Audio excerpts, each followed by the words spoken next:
Ano ang status quo bias at bakit kailangan mong iwasan ito bilang leader? May narinig ka na bang ganito? Huwag na nating baguhin yan. Matagal na natin yang ginagawa. If it ain't broken, don't fix it. O kaya naman, okay naman tayo ngayon. Bakit pa kailangan nating baguhin? Kung pamilyar yung mga ganyang linyahan, baka status quo bias na ang nangyayari. Ang status quo bias ay ang tendency natin na mas piliin yung kasalukuyang paraan kahit na may mas maganda pang option. Hindi dahil mas maganda yung ginagawa natin ngayon, kundi dahil mas pamilyar ito, mas komportable, at mas bababa yung perceived risk. Yung problema, siyempre habang ikaw ay kumakapit sa status quo, yung mga competitors mo naman ay nag-i-innovate na.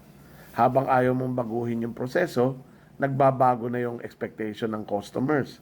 Habang iniisip mong sapat na yung dating paraan mo ng pag-lead, nagbabago na yung workforce. Meron na tayo multi-generational workplace.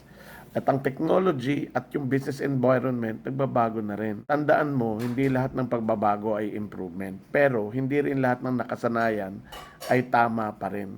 Kailangan nating maintindihan na kapag ang leader ang resistant to change, the entire team becomes unwillingly resistant to change as well. Kaya bilang leader, dapat tayo mismo ang challenge sa status quo at nagpo-promote ng creativity at innovation. Because great leaders don't protect the status quo. They continuously challenge whether today's way of working is still the best way forward. Follow for more.